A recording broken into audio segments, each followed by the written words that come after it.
স্বাগতম। আজ এক্ষুনি মাত্র বা খবর অনুসারে রাজ্য কেন্দ্র সরকারের তরফ থেকে উঠে এলো আজকের বাছাই করা 30টি একদম তরতাজা ব্রেকিং নিউজ। প্রথমে চোখ রাখবো আজকের টপ হেডলাইন বা তাজা শিরোনাম।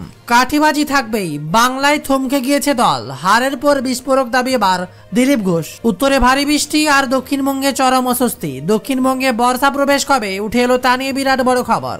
খাদে পড়ল গাড়ি, 10 মাসের শিশুসহ মৃত্যু বাবা, আশঙ্কাজনক মা মেয়ে, ভয়ঙ্কর দুর্ঘটনা ঘটল পাহাড়ে। পদত্যাগ করুন মোদী, তীব্র আক্রমণ মমতার, বুধের দিল্লিতে পা অভিষেক ব্যানার্জি। বাংলায় সবুজ জোড়ে কে কোথায় জিতলেন, থাকছে বিরাট দুরন্ত চমক। এদিকে আবার কেন্দ্রে ক্ষমতায় ফিরল সেই গেরুয়া শিবির, তবে সংখ্যাগরিষ্ঠতা পেল না।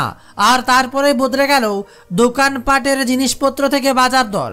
পেট্রোল ডিজেল থেকে সোনার দাম, কোথায় কি পরিবর্তন। শেয়ার বাজারে ওঠানামার মাঝেই গোটা দেশ জুড়ে বদলে গেল একের পর এক নিয়ম নীতি। কোন কোন নিয়ম মানতে হবে, কোথায় কি পরিবর্তন। এদিকে আবার তৃণমূলের নতুন মুখের জয় জয়কার লোকসভায় কারা কারা আছেন তালিকায় উঠে এলো নতুন লিস্ট। সরকার ভাঙা গড়ার আসল খেলা হবে আজই, দিল্লির জোড়া বৈঠকের দিকেই সব নজর। চক্রান্ত এবং কাঠিবাজি রাজনীতির অঙ্গ, সবাই কাঠি নিয়ে ঘোরে। দিলীপ ঘোষের মন্তব্যে বারে বারে সরব, সব সিদ্ধান্ত আমি নিই না, তবে দায় আমাকেই নিতে হবে। দিলীপ নিশীথের হার নিয়ে এবার মুখ খুললেন সুকান্ত মজুমদার। কেন টার্গেট পূরণ হলো না নিজেই জানালেন শুভেন্দু অধিকারী। সব মিলে থাকছে আজকের বাছাই করা বিস্তারিত তরতাজা 30টি খবর। সারা বাংলার কোনায় কোনায় কি আপডেট তার দিকে নজর রাখবো। তবে তার এক অনুরোধ, যারা এখনো পর্যন্ত সাবস্ক্রাইব করেননি বেঙ্গল জব স্টাডি ইউটিউব চ্যানেলটি সাবস্ক্রাইব করে পাশের বেল বা ঘন্টিতে চাপ দিয়ে অল অপশনে ক্লিক করুন প্রতিনিয়ত লেটেস্ট খবরগুলো সবার আগে জানার জন্য। এবং আপনার জেলার পার্টিকুলার খবর জানতে এক মুহূর্ত দেরি না করে এখনই কমেন্টে আপনার জেলার নামটি লিখুন, কারণ যেই জেলার কমেন্ট সবচেয়ে বেশি থাকবে সেই জেলারই খবর নিয়ে আসবো পরের ভিডিওতে। কাঠিবাজি থাকবে, বাংলা থমকে গিয়েছে, দল হারের পরই বিস্ফোরক দাবি দিলীপ ঘোষ। তিনি ছিলেন মেদিনীপুরের সাংসদ, যেটা সেই আসন থেকে সরিয়ে তাকে এবার প্রার্থী করা হয়েছিল বর্ধমান পশ্চিম কেন্দ্র থেকে। দিলীপ ঘোষের কেন্দ্রের বদলে আসলে তাকে বিপাকে ফেলার চেষ্টা ছিল কিনা তা নিয়েও রাজনৈতিক মহলে চর্চা শুরু হয়েছিল। শেষ পর্যন্ত অবশ্য বর্ধমান দুর্গাপুর কেন্দ্র থেকে হারতে হয়েছে দিলীপ ঘোষকে। আবার দিলীপ যে কেন্দ্রের সাংসদ ছিলেন সেই মেদিনীপুর হাতছাড়া হয়েছে বিজেপির। এতদিন দলের সিদ্ধান্ত মেনে নিলেও ভোটে হারার পর দিনই মুখ খুললেন দিলীপ ঘোষ। দলে কারো নাম না করলেও রাগঢাক না রেখে দিলীপ বলেন, আর রাজনীতিতে কাঠিবাজি এবং চক্রান্ত থাকবেই। পরোক্ষে দিলীপ বুঝিয়ে দিয়েছেন তিনি চক্রান্তের শিকার। এদিন কলকাতায় ফিরে ইকো পার্কে প্রাতঃভ্রমণে গিয়ে দিলীপ বলেন, চক্রান্ত এবং কাঠিবাজি রাজনীতির অঙ্গ। আমি বিষয়টি সেভাবেই নিয়েছি, তারপরেও যথেষ্ট পরিশ্রম করেছি, কিন্তু সাফল্য আসেনি। একই সঙ্গে দিলীপ দাবি করেছেন ব্যক্তিগত রেষারেষি এবং দলের ভুল নীতির ফলেই এ রাজ্যে ভুগতে হয়েছে বিজেপিকে। প্রসঙ্গত দিলীপ ঘোষ রাজ্য সভাপতি থাকাকালীন পশ্চিমবঙ্গে বিজেপির সাংসদ সংখ্যা 1 লাফে 2 থেকে বেড়ে 18 হয়েছিল। আবার 2021 বিধানসভা নির্বাচনের সময়ও দিলীপ ছিলেন দলের রাজ্য সভাপতি। বিধানসভা নির্বাচনে 200 আসনের লক্ষ্যমাত্রা না ছুঁলেও রাজ্য বিজেপির বিধায়ক সংখ্যা 77-এ পৌঁছেছিল। তারপরেও দলে কোণঠাসা হয়ে পড়েন রাজ্য সভাপতির পদ থেকে। রাজ্য সভাপতির পদ হারান তিনি। একে একে দিলীপ ঘনিষ্ঠদের দায়িত্ব থেকে সরিয়ে রাজ্যের সংগঠনের রাশ চলে আসে শুভেন্দু অধিকারী, সুকান্ত মজুমদার এবং তাদের ঘনিষ্ঠদের হাতে। তাকে যে এবারেও কঠিন পরীক্ষার মুখে ফেলা হয়েছিল তা স্বীকার করে নিয়ে দিলীপ এদিন বলেন, সব সিদ্ধান্তের প্রভাব পড়ে, বাংলার মানুষ বলবেন এগুলো ঠিক হয়েছে না ভুল হয়েছে। আমাকে দল যখন যা বলেছে আমি নিষ্ঠার সঙ্গে করেছি, পুরো সততার সঙ্গে করেছি, ফাঁক রাখিনি। এবার বর্ধমানে হেরে যাওয়ার মতো কঠিন সিট ছিল, যারা সেখানে সেদিন ছিলেন তারাও মেনে নিয়েছেন একটা জায়গায় অন্তত লড়াই হয়েছে। দলের নীতির উপর অনেক কিছু নির্ভর করে। যারা আমাকে ওখানে পাঠিয়েছেন তারা ভাববেন তিনি দলের রাজ্য সভাপতির পদ ছাড়ার পর যে বাংলায় দল সেভাবে এগোতে পারেনি, সেদিন এই বিষয়ে মনে করিয়ে দিয়েছেন দিলীপ। বিজেপি নেতা বলেন, পার্টি চলতে থাকবে, লড়াইও চলতে থাকবে, নেতা পাল্টে যাবে। এটা ঠিক যে আমরা 2021 পর্যন্ত এগিয়েছি, বহু কর্মী শহীদ হয়েছেন, আক্রান্ত হয়েছেন। আমরা 18 জন সাংসদ এবং 77 জন বিধায়ক পেয়েছিলাম, সেখানেই আমাদের আটকে গেছে। ভোটের শতাংশ একই আছে। যে গতি এগোচ্ছিলাম সেটা সারা দেশের আলোচনার বিষয় ছিল। সবাই অনেক আশা করেছিলেন, কিন্তু সব কর্মীরা নামেনি। দলের গতিরুদ্ধ হয়ে গেলে কর্মীরা হতাশ হয়ে যাবেন। আর এদিকে কেন কেন টার্গেট পূরণ হলো না নিজেই জানিয়ে দিলেন শুভেন্দু অধিকারী। রাজ্যের শাসক দল তৃণমূল কংগ্রেসের তুলনায় একটি আসনেও বেশি হবেন এই বিশ্বাস ছিল বিজেপির, সে কথাই জানান শুভেন্দু।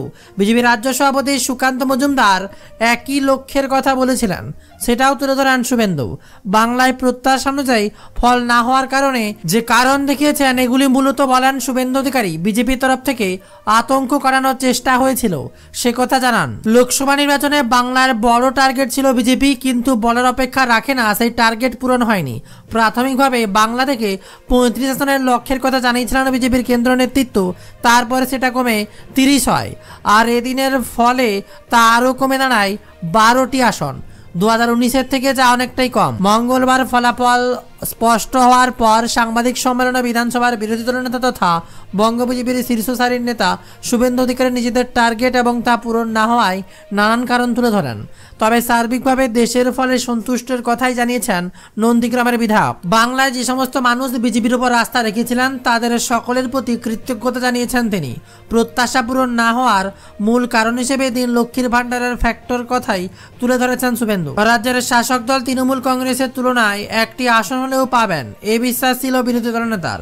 বিজেপি রাজ্য সভাপতি সুকান্ত মজুমদারও একই লক্ষ্যের কথা বলেছিলেন, সেটাও মনে করিয়ে দেন শুভেন্দু। তিনি বলেন, আমরা যে লক্ষ্য স্থির করেছিলাম বাংলা সেই সংখ্যা পায়নি, কিন্তু আমরাই নির্বাচনের শতকরা যত ভাগ ভোট পেয়েছি তাতে খুশি। প্রচুর মানুষ পশ্চিম বাংলায় ভারতীয় জনতা পার্টির উপর আস্থা রেখেছেন এবং তাদের কাছে তৃণমূল কংগ্রেসের বিকল্প শক্তি হিসেবে ভারতীয় জনতা পার্টি 2019 এবং 2021 সালেও স্বীকৃত ছিল, আজও স্বীকৃত পেয়েছে। লক্ষ্য পূরণ না হওয়ার কারণ হিসেবে শুভেন্দু বলেন, আমরা লক্ষ্য করেছি যে ভয়ভীতির পরিবেশ, কয়েক লক্ষ ভোটারকে আটকে দেওয়া, সীমাহীন পুলিশি অত্যাচার, জুলুম, মিথ্যা মামলা, এসবের কারণ রয়েছে। মুখ্যমন্ত্রী সহ তার দলের ছোট বড় নেতারা প্রকাশ্যে বলেছেন যে তৃণমূল কংগ্রেস যদি জিততে না পারে নানান প্রকল্প তথা বেনিফিটগুলো বন্ধ করে দেবে। তারা উদাহরণ হিসেবে সাগরদিঘির উপনির্বাচনের নেতৃত্ব কংগ্রেস পরাজয়ের পরেই লক্ষ্মীর ভাণ্ডার বন্ধে নজির দিয়েছিলেন। তারা বলেছিলেন, আপনারা এই যে 1200 টাকা পাচ্ছেন সেগুলো আমরা বন্ধ করে দেব। সাধারণত প্রান্তিক মানুষ, গ্রামের মা, দিদি, বোনেরা এই আতঙ্কের পরিবেশ তৈরি হয়েছিল।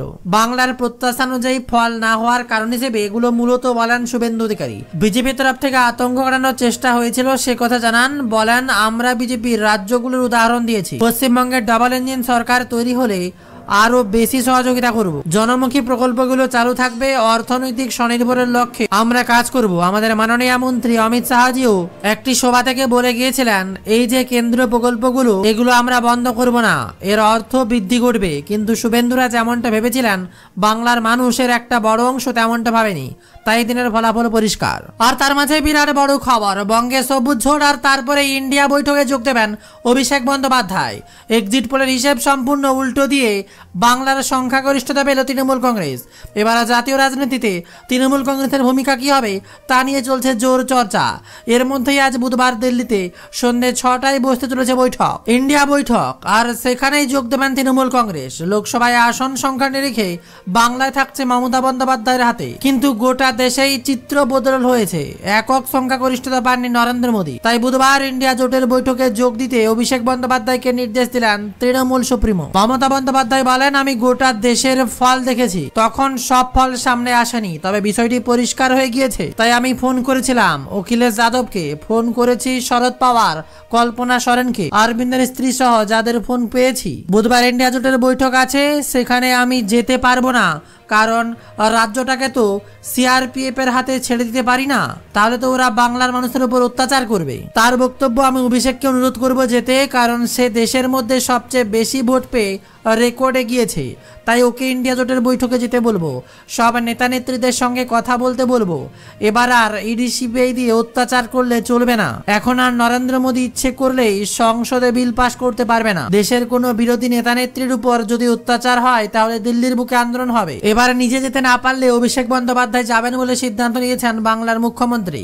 সেখানে ঠিক হবে আগামী দিনের রণকৌশল। মমতা বন্দ্যোপাধ্যায়ের কথায় প্রধানমন্ত্রী পদ থেকে অবিলম্বে পদত্যাগ করা উচিত নরেন্দ্র মোদীর, পদত্যাগ করা উচিত অমিত শাহের। একটু লজ্জা থাকলে বাংলার মানুষের টাকা আটকে না রেখে ছেড়ে দেবেন। তবে এর পাশাপাশি তৃণমূল সূত্রে খবর, আলাদা আলাদা করে ইন্ডিয়া জোটের নেতাদের সঙ্গে কথা বলতে পারেন অভিষেক বন্দ্যোপাধ্যায়। আর এর সাথে তিনি ভোটে জিতে মমতা বন্দ্যোপাধ্যায় বিরাট বার্তা দেন বাংলার মানুষকে। 7 লক্ষের বেশি ভোটে জিতেছে এবং আমার মনে হয় ও রেকর্ডের জন্য বাংলার মানুষকে আমাদের আরো কনগ্রাচুলেশন।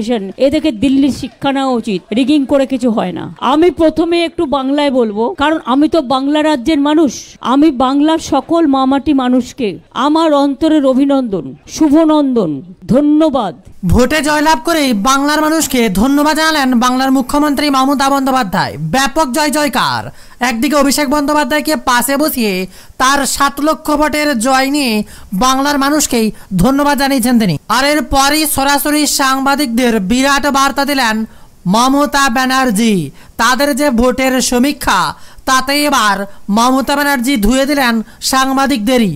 আপনারাও প্রায় 3 মাস ধরে অনেকেই রাস্তায় ছিলেন, হয়তো টোটালটাই আমাদের বিপক্ষে আপনাদের করতে হয়েছে। এটা আপনাদের দোষ আমি দিই না, এটা আপনাদের মালিক পক্ষের দোষ। তা সত্ত্বেও আমি সাংবাদিকদের অভিনন্দন জানাই যে আপনাদের তো করতেই হবে, মালিক যেটা বলবে সেটা করবে। কিন্তু আজকে প্রমাণ হয়ে গেছে, এখনো 4-5টা জায়গায় জেনে রাখবেন, আমাদের বিজেপি অবজারভার জেতা সিটগুলোতেও সার্টিফিকেট দিচ্ছেন না। কন্টাইতে জেতার পরেও বিজেপি অবজারভার আটকে রেখে দিয়েছে সার্টিফিকেট বিজেপিকে জয়ী ঘোষণা করবার জন্য।